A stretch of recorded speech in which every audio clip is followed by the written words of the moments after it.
नमस्कार दोस्तों, एक बार फिर से स्वागत है आपका हमारे YouTube चैनल पर।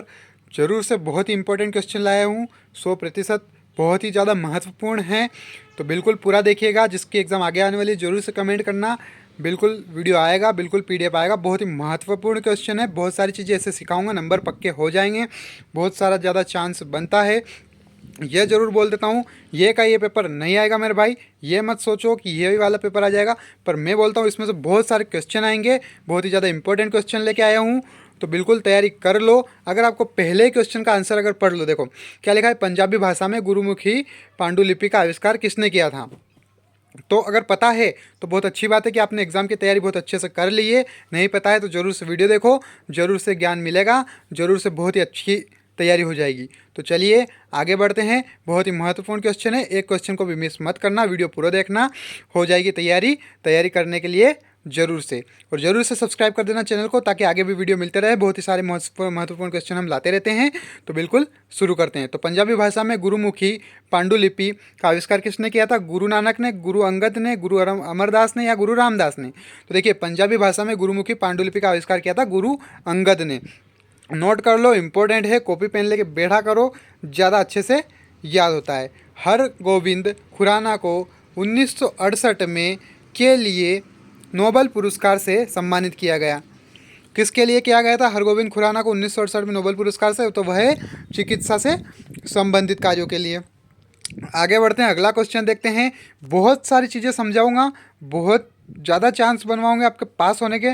तो बिल्कुल मत करो स्किप, पूरा वीडियो देख लो, एक बार देख लो, एक बार दे दो समय। मैं ये नहीं बोल रहा हूँ कि भैया इसी वीडियो को देखकर एग्जाम की तैयारी करो। मैं बोल रहा हूँ इससे भी तैयारी करो, किसी और के वीडियो से भी तैयारी करो, सब जगह छान मारो, ऐसी तैयारी कर लो कि कहीं भी दिक्कत ना आए। किस साल के 86वें संवैधानिक संशोधन अनुच्छेद 21A का लक्ष्य 6 से 14 वर्ष आयु वर्ग के सभी बच्चों को मुफ्त और अनिवार्य शिक्षा प्रदान करता है? तो 2005, 2003, 2004 या 2002? तो करेक्ट आंसर क्या बनता है? 2002। संवैधानिक 86वें संशोधन अनुच्छेद 21A का लक्ष्य 6 से 14 वर्ग के सभी बच्चों को मुफ्त अनिवार्य शिक्षा प्रदान करना है। चलिए आगे बढ़ते हैं, अगला क्वेश्चन देखते हैं। वह विकल्प चुनिए जो दिए गए कथनों एवं निष्कर्षों के बारे में सही है।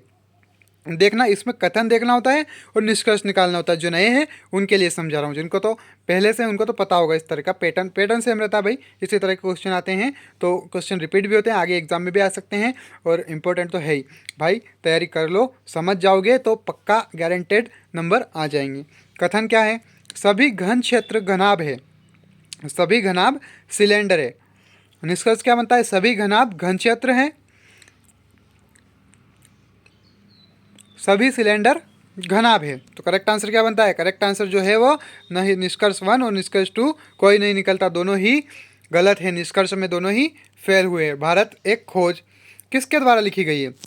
देखिए, इस तरह के क्वेश्चन इंपॉर्टेंट होते हैं, तो ये जीके से रिलेटेड होते हैं, तो इनको मिस मत किया करो। जब भी आए, कोई सा भी क्वेश्चन आए, एक बार ध्यान में लगाओ ताकि भूल ना पाओ। तो भारत एक खोज किसके द्वारा लिखी गई है? इस तरह के पैटर्न में रोज आ रहे हैं क्वेश्चन। तो करेक्ट आंसर बनता है भारत एक खोज लिखी गई है JL नेहरू द्वारा। नोट कर लो, भारत एक खोज किताब। मध्य प्रदेश का छिंदवाड़ा जिला इनमें से किस मेले के लिए प्रसिद्ध है? देखिए, सबसे पहले एक बात बताता हूँ, छिंदवाड़ा जो मध्य प्रदेश का जिला है वो सबसे बड़ा जिला है, याद कर लेना। इस तरह के क्वेश्चन भी पूछ सकते हैं। तो चलिए, मध्य प्रदेश का छिंदवाड़ा जिला इनमें से किस मेले के लिए प्रसिद्ध है? कुंभ मेला, गोटमार मेला, कार्तिक मेला या कदम मेला? तो कौन सा मेला के लिए प्रसिद्ध है छिंदवाड़ा जिला? तो करेक्ट आंसर बनता है गोटमार मेला। देखिए, कुंभ के लिए उज्जैन है, तो वो तो हो नहीं सकता। तो गोटमार मेला जो है वह छिंदवाड़ा जिला के लिए प्रसिद्ध है।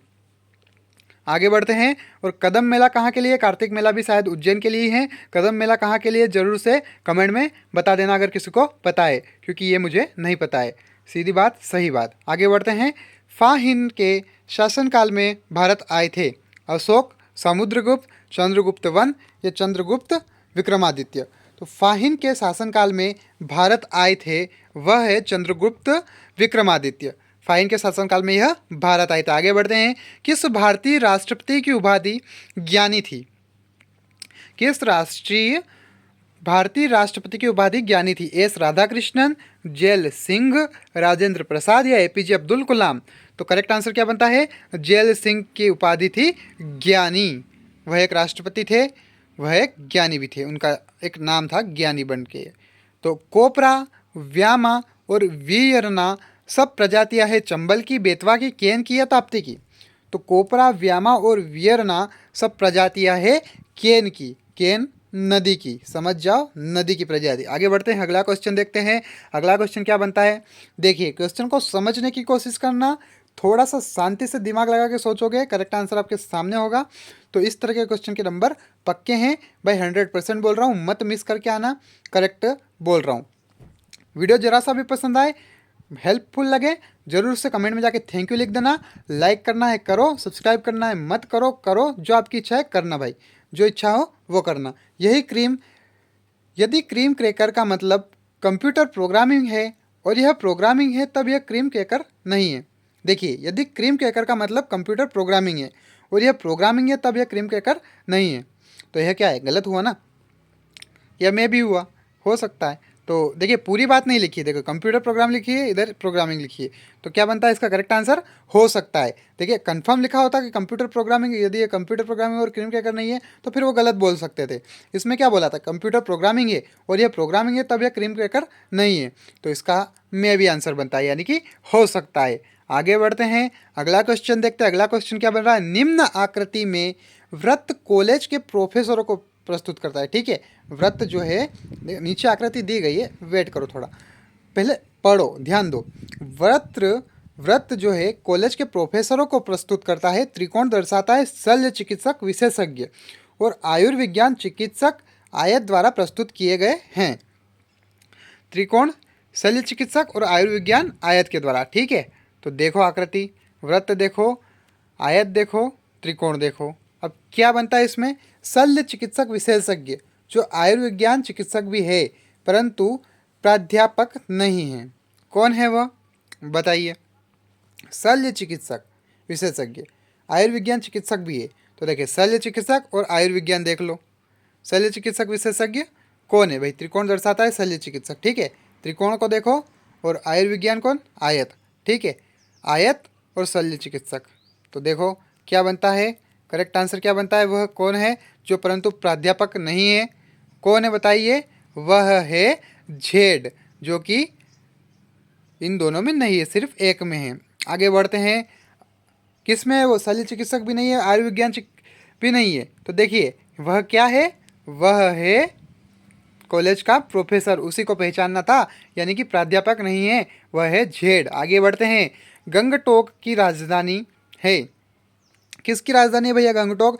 मैंने पहले बार बार बोल दिया है कि मैंने एक रील डाल रखी है मेरे चैनल पे, सारे राज्य, राजधानी और उनके मुख्यमंत्री, उसको पढ़ लो, क्योंकि ये क्वेश्चन रोज बार बार रिपीट हो रहा है। एक दो दिन में आ रहा है, मतलब रोज तो नहीं बोल सकते, एक दो दिन में किसी न किसी शिफ्ट में आ रहा है। तो बिल्कुल कर लो तैयारी इसकी, इसमें भी आया है, देखिए महत्वपूर्ण है, इसलिए बोल रहा हूँ सारे पढ़ लो। लेकिन यहाँ पर देखते हैं, गंगटोक का पूछा है, आपको बताना है। एक बार सोचो भैया, किसको नहीं पता है भाई इसका करेक्ट आंसर? भाई इतना इजी आंसर नहीं पता है, एमपी पुलिस की तैयारी करनी है, एग्ज़ाम देनी है, तो भाई बताओ करेक्ट आंसर। खुद के अंदर झांक के देखो कि क्या पता है क्या नहीं, उसके बाद पढ़ाई करनी जरूरी है या नहीं, खुद सोचो भाई। फिर वीडियो को स्किप करना भाई, वीडियो को बंद कर देना अगर पता है तो। भाई मैं खुद बोलता हूँ भाई, अगर आपको पता है तो आपको पढ़ने की नहीं ज़रूरत है भाई। ठीक है, और अगर कुछ और सीखना है, कुछ अधिक सीखना है, चांस अधिक बढ़ाना है, तो पढ़ना पड़ेगा। तो गंगटोक की राजधानी क्या है? देखिए, मैं 3 सेट लाता हूँ, तीनों सेटों को पढ़ो। मैं ये नहीं बोलता हूँ कि ये वाला पढ़ो, ये वाला पढ़ो, ये वाला पढ़ो, तीनों को पढ़ने का हमेशा बोलता हूँ। तो देखिए, गंगटोक की राजधानी क्या है?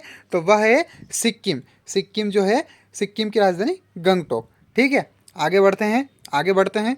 वी गिरी, FA अहमद एवं नीलम संजीव रेड्डी सभी थे भारत के प्रधानमंत्री, भारत के राष्ट्रपति, मुख्य चुनाव आयुक्त या RBI के गवर्नर? तो बताइए, यह क्या थे? तीनों, वी गिरी, FA अहमद एवं नीलम संजीव रेड्डी, ये सभी थे भारत के राष्ट्रपति। जिसको पता होगा, एक को भी पहचान लिया होगा, करेक्ट आंसर उनके सामने आ गया होगा, क्योंकि वह GK पढ़ते हैं, हिस्ट्री पढ़ते हैं और सामान्य ज्ञान रखते हैं।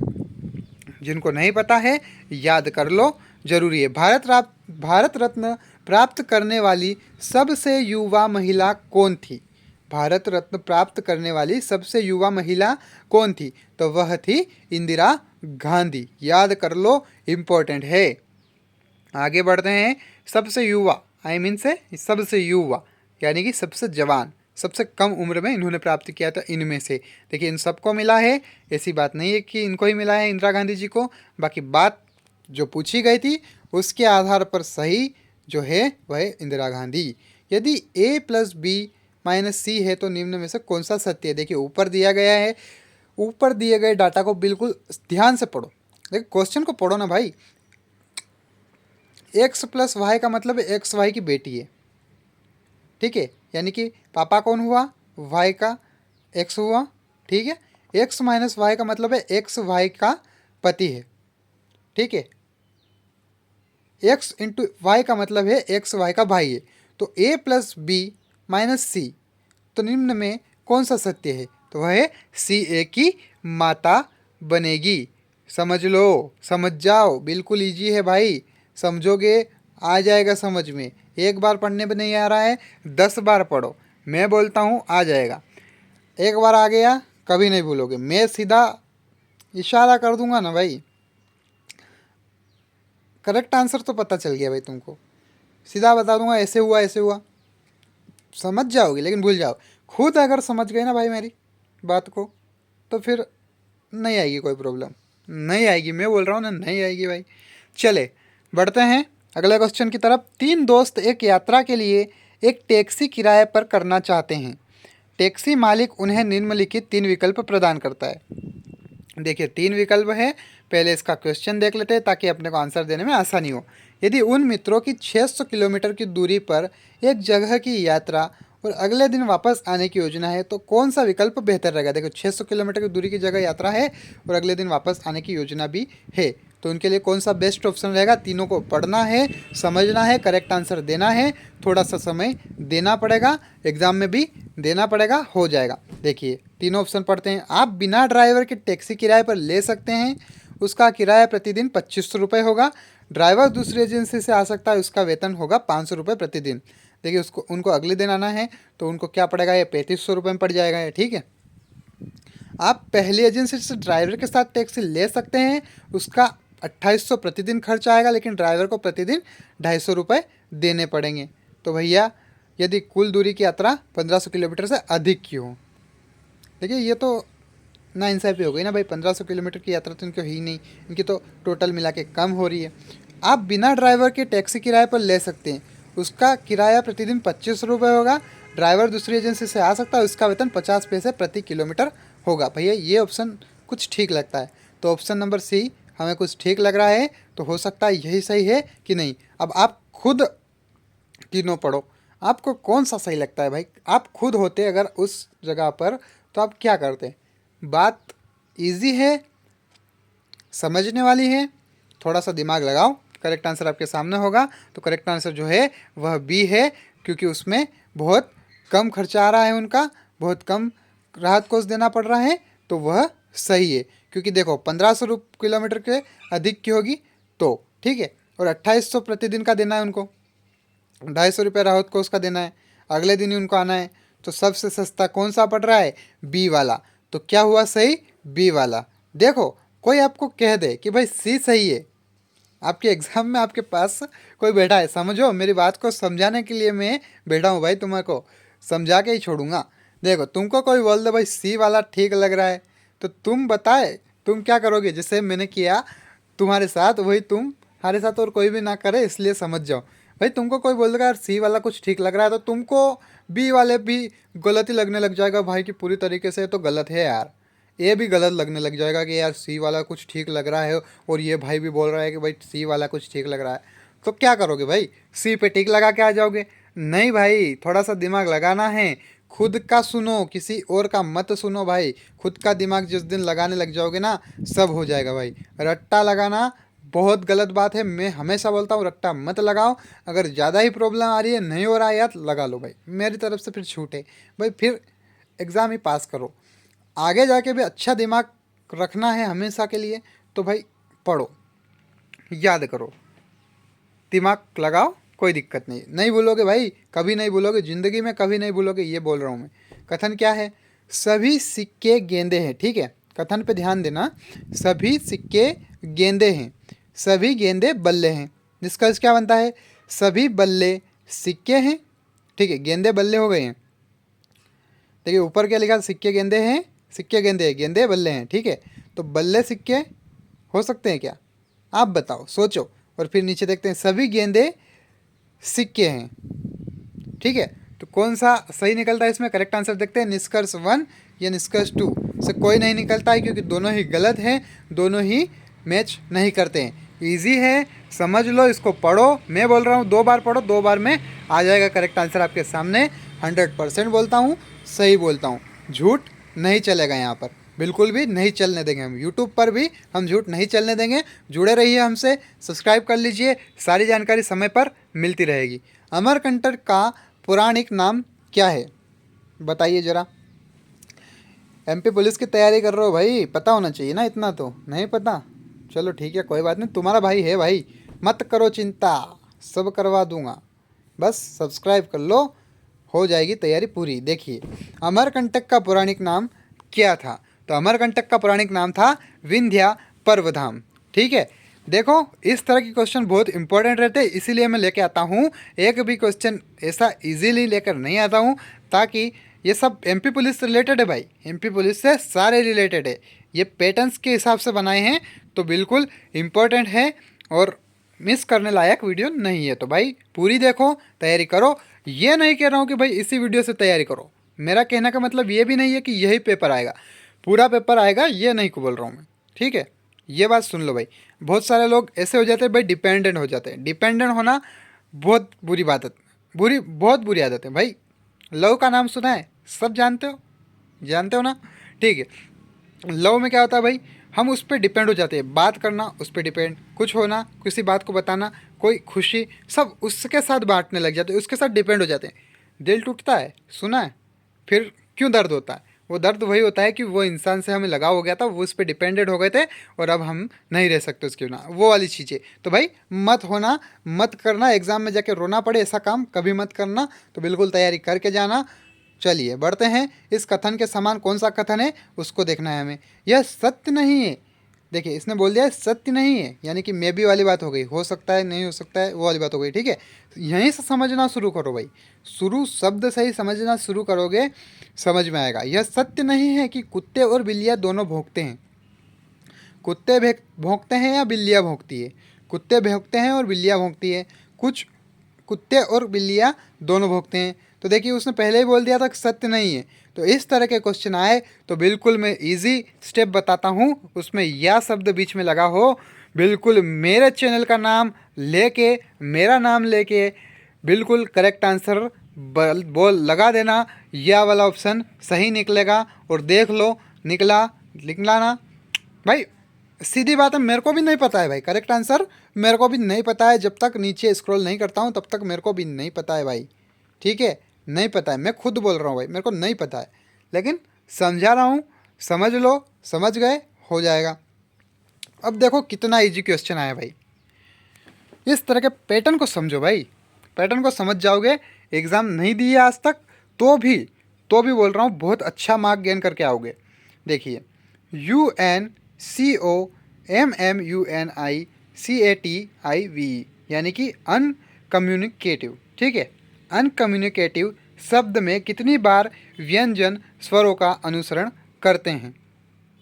व्यंजन स्वरों का अनुसरण करते हैं। तो देखिए व्यंजन और स्वर क्या है, पता है? नहीं पता है क्या भाई? कोई है क्या ऐसा नहीं पता है?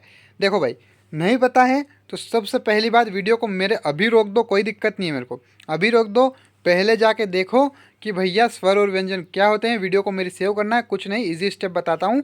किसी को भी शेयर कर दो, वहाँ पे सेव हो जाएगी, शेयर कर दो, वहाँ पे हो जाएगी, वहाँ से जाके वापस आके देख लेना भाई। पर देखो स्वर और व्यंजन क्या होते हैं, सबसे पहले ये जान लो, ठीक है। इजी है, AEIOU क्या है भाई? ज़रूर कमेंट करना, मैंने जो बोली है वर्ड वो क्या है, बिल्कुल बता देना, और सबको भी पता चल जाएगा भाई कि मेरे को भी पता चलेगा भाई किसी को पता है कि नहीं पता है। भाई वीडियो पसंद आ रही है, थैंक यू जरूर लिख देना एक बार कमेंट में। तो अनकम्युनिकेटिव शब्द में कितनी बार व्यंजन है, तो देखिए गिन लेना, मैंने जो बोला है उस हिसाब से गिन लेना। करेक्ट आंसर ईजी है, एक बार समझ लोगे कभी भी ज़िंदगी में कभी भी प्रॉब्लम नहीं आएगी। मैं बोल रहा हूँ कभी भी प्रॉब्लम नहीं आएगी। करेक्ट आंसर इसका 6 है। गिनो, अब गिन लो भाई। वीडियो को एक काम करो, इसका स्क्रीनशॉट ले लो भाई, जिसको नहीं पता है वो स्क्रीनशॉट ले लो। आगे खुद एक बार स्वर व्यंजन का फ़र्क देख लो, करेक्ट आंसर आपके सामने होगा। उस टाइम पे आके मेरे वीडियो पे एक बार कमेंट में आके थैंक यू लिख देना भाई, मेरे को खुशी होगी, थोड़ी सी खुशी होगी भाई, होगी। नहीं भाई मेरे को सब्सक्राइब से नहीं कोई प्रॉब्लम नहीं है भाई, करो मत करो, तुमको पसंद आए तो करो भाई। मैं किसी को ज़बरदस्ती वीडियो नहीं दिखाना चाहता भाई, जिसको ज़रूरत है वो देखे भाई, कोई दिक्कत नहीं। ठीक है, निम्न अनुक्रम में कितने अक्षर ऐसे हैं जिनके ठीक पहले एक संख्या एवं ठीक बाद एक प्रतीक है। ठीक है, एक संख्या किसके पहले कौन सा है, देखो भाई। ठीक है, पहले एक संख्या हो और ठीक बाद एक प्रतीक हो और बीच में अक्षर हो। समझ गए? समझे कि नहीं मेरे बाबू भैया, समझे कि नहीं? ये तो पूरा डाटा दिया गया है, जो इतना लिखा हुआ है Z × K6S7J × 3P9 ? समझो इसको, इसमें उस संख्या को पहचाना है तो वह एक है भाई। देखो, पढ़ो, आ जाएगा। आगे बढ़ते हैं। इस तरह के इजी क्वेश्चन में भाई मैं इतना दिमाग इसलिए लगा रहा हूँ, आपका दिमाग लगाने की कोशिश कर रहा हूँ मैं भाई, मेरा दिमाग लगाने की कोशिश नहीं कर रहा हूँ मैं। मेरा दिमाग लगाऊंगा तो भाई नहीं आएगा आपको समझ में। ज़्यादातर शिक्षकों की सबसे बड़ी गलती यही होती है कि शिक्षक अपनी दृष्टि से सोचता है, स्टूडेंट की दृष्टि से अगर देखिए सबसे ज़्यादा ये होता है कॉलेज में भाई। कॉलेज में टीचर क्या पढ़ा के चला गया भाई, स्टूडेंट को कभी समझ में नहीं आया था। मेरे को खुद को नहीं आता था समझ में भाई, मैं सीधी बात बोलता हूँ, सही बात बोलता हूँ। चलिए आगे बढ़ते हैं। मध्य प्रदेश के पहले मुख्य सचिव कौन थे? तो देखिए मैं बता देता हूँ, इस तरह के पैटर्न में, इस तरह के क्वेश्चन में देखो पूछ सकता है कि मध्य प्रदेश के पहले मुख्यमंत्री कौन है, तो आपको बता देना एक सीधा सट्ट जवाब, रविशंकर शुक्ला जी पहले मुख्यमंत्री थे मध्य प्रदेश के। उसी प्रकार से पैटर्न बनाए, मध्य प्रदेश के पहले मुख्य सचिव कौन है, ऐसा भी पूछ सकता है पहले राज्यपाल कौन है, पहले राष्ट्रपति कौन है, पहले प्रधानमंत्री कौन है। भाई ये बता दो कमेंट में कि मध्य प्रदेश के नहीं, हमारे भारत के पहले प्रधानमंत्री कौन है। देखिए पहला मुख्यमंत्री बता दिया है मैंने, रविशंकर शुक्ला जी हैं। तो प्रधानमंत्री कौन है ज़रूर से कमेंट कर देना, लिख देना PM, first PM equal to ये वाले, ज़रूर से मैं लाइक करूँगा। बिल्कुल, जो भी देखने आएगा कमेंट में, देखने आते हैं लोग तो उनको भी थोड़ा सपोर्ट मिलेगा गाइस। तो कोई भी ऐसा दिमागदार व्यक्ति यहाँ पर है जिसको पता है तो वो ज़रूर से कमेंट में लिख देना एक बार, और थैंक यू लिख देना मेरी वीडियो की मेहनत के लिए। मध्य प्रदेश के पहले मुख्य सचिव कौन थे? तो वह थे HS कामत। याद कर लीजिए, HS कामत जो है वह पहले मुख्य सचिव थे। आगे बढ़ते हैं। पहली बात तो ये कि अभी थोड़ी देर पहले सिंहस्थ कुंभ से रिलेटेड एक आया था, उसमें मैंने बताया था कहाँ लगता है, उज्जैन में लगता है। तो फिर बहुत ही महत्वपूर्ण बात है। आगे बढ़ते हैं। इस क्वेश्चन का आंसर भी इजी है, जिसको पता है बहुत बहुत बधाई उसको, मेरी तरफ से बहुत बहुत बधाई। एग्ज़ाम में पास होने की प्रतिशत उसके बढ़ गए हैं। सिंहस्थ कुंभ प्रत्येक कितने वर्षों में आयोजित होती है? 10 वर्ष, 11 वर्ष, 9 वर्ष या 12 वर्ष? जरूर से कमेंट कर दो भाई। जो लवर है सिंहस्थ कुंभ का, बहुत सारे लोग होते हैं भैया कि उन लोगों को ये चीज़ें बहुत पसंद आती है। मेरे भी बहुत सारे दोस्त हैं भाई जो सिंहस्थ कुंभ में वहीं पर पड़े रहते हैं।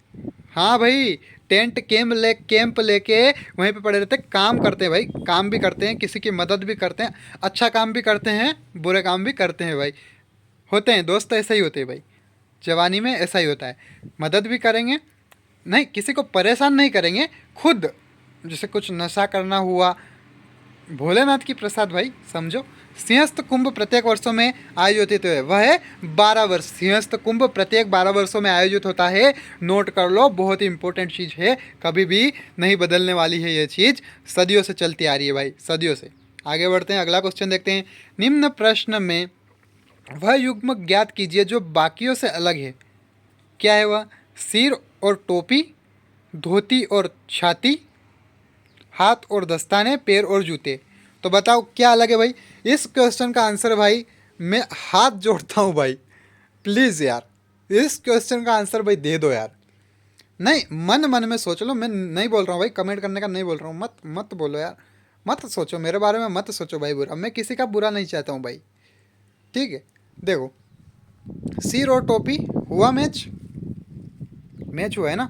हाथ और दस्ताने, यानी कि हाथ के ग्लव्स ये पहनते हैं ना, मोजे मोजे समझते हो ना, हाँ वो, ठीक है। हाथ और दस्ताने, पैर और जूते, जूते तो समझ गए भाई, इतना इजी। शूज़, ठीक है। तो धोती और छाती ये कौन सी बात हुई भाई?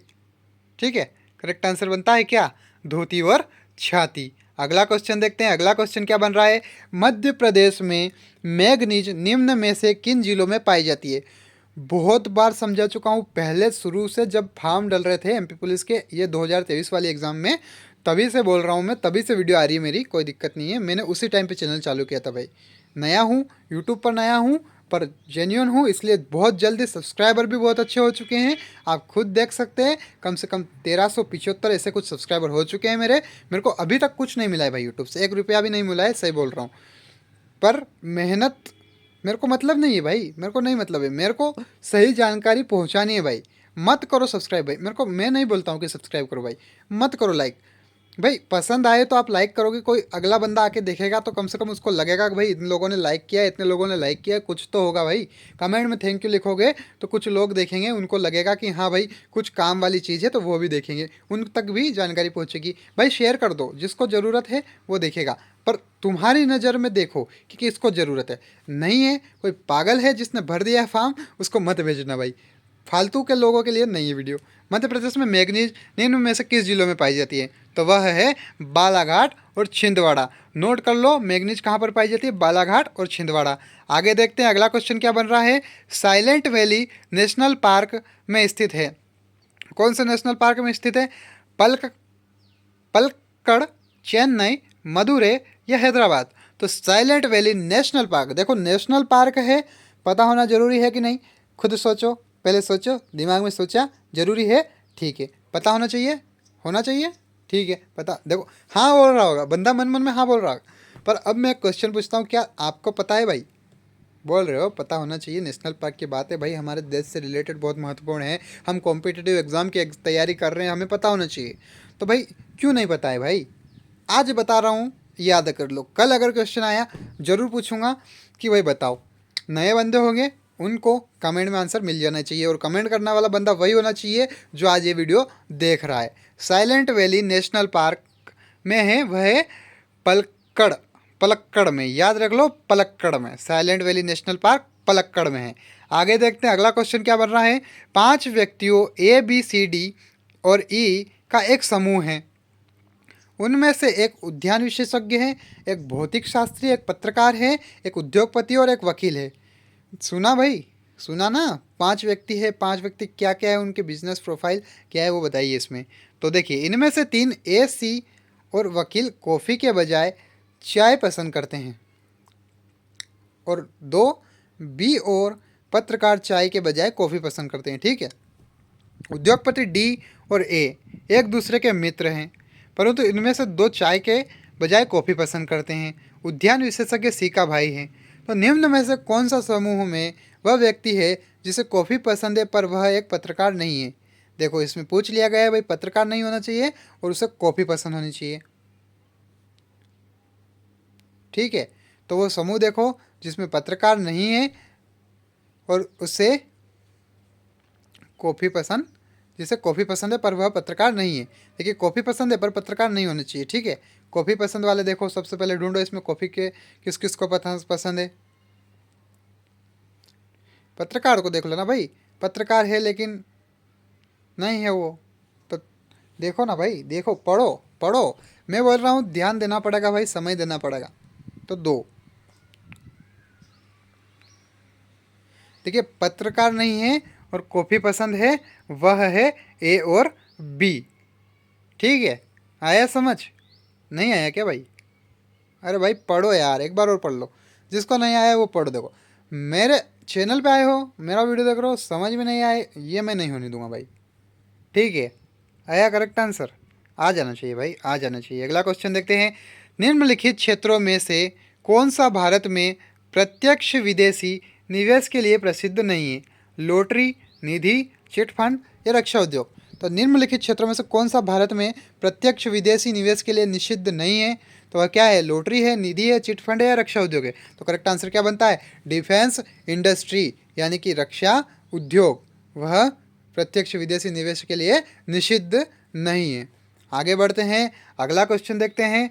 वह विकल्प चुनिए जो तर्क की दृष्टि से नीचे दिए गए कथन के समान है। भाई कथन दिया गया है, कथन को देखना है, पढ़ना है, समझना है, कथन के समान ढूंढना है। यह सत्य नहीं है। देखो फिर से मे भी वाली बात हुई है।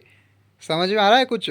मैंने बोला था इस चीज़ पे, इसी वीडियो में मैंने बोला था, जिसका ध्यान होगा वो कुछ ना कुछ सीख के जाएगा भाई, बहुत कुछ सीख के जाएगा। मैं बोल रहा हूँ बहुत कुछ सीख के जाएगा। और जो देख रहा है उसको पता है, जो ध्यान लगा रहा है उसको पता है कि मैं क्या समझाने की कोशिश कर रहा हूँ, क्या करना चाहता हूँ, कैसे आपको एक सक्षम व्यक्ति बनाना चाहता हूँ, वो मैं जानता हूँ भाई। और जो समझ रहा है वो भी जान गया होगा।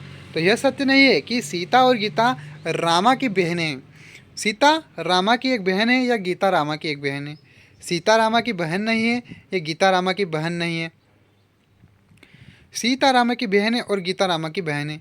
सीता रामा की बहन नहीं है और गीता रामा की बहन नहीं है। देखो कथन पर ध्यान दो भाई, एक बार और ध्यान दो। यह सत्य नहीं है कि सीता और गीता रामा की बहनें हैं। देखिए रामा, सीता और गीता रामा की बहनें हैं या नहीं? ये देखिए सीता रामा की बहन है या गीता रामा की बहन है? तो बताइए करेक्ट आंसर क्या बनेगा? मैंने पहले ही बोल दिया था, ऊपर वाले देखिए, मतलब ऊपर नहीं, मतलब ऊपर एक क्वेश्चन आया था पीडीएफ में, उस पर देख के मैंने बताया था आपको कि इस तरह के अगर मे भी वाले क्वेश्चन, यानी कि हो सकता है, लगभग हो सकता है, इसमें यह वाला ऑप्शन इस्तेमाल करो। एक और क्वेश्चन आया, मेरी बात सिद्ध हुई? हुई सत्य? वीडियो को लाइक कर दो, चैनल को सब्सक्राइब कर दो इसी बात पे, और कमेंट में थैंक यू लिख देना भाई अगर मैंने कुछ सिखाया हो तो चलिए आगे बढ़ते हैं, अगला क्वेश्चन देखते हैं। किस भारतीय संगीतज्ञ को सर्वोत्तम साउंड मिक्सिंग के लिए अकेडमी पुरस्कार मिला? तो वह है रसूल प्रकुट्टी। रसूल प्रकुट्टी, रसूल प्रकुट्टी। याद कर लो, किस भारतीय संगीतज्ञ को सर्वोत्तम साउंड मिक्सिंग के लिए अकेडमी पुरस्कार मिला? तो वह है रसूल प्रकुट्टी। तो देखिए बहुत ही महत्वपूर्ण है, वीडियो को लाइक करना, सब शेयर भी कर देना, कमेंट में थैंक यू लिख देना मेरे भाई। तो चलिए वीडियो को खत्म करते हैं। बहुत ही महत्वपूर्ण क्वेश्चन है, एक को भी मिस मत करना, एग्जाम से पहले तैयारी कर लेना, और भी जहाँ से भी जानकारी मिले और तैयारी करते रहो। एग्जाम से पहले इतने सक्षम बन जाओ कि भैया कोई दिक्कत ना आए।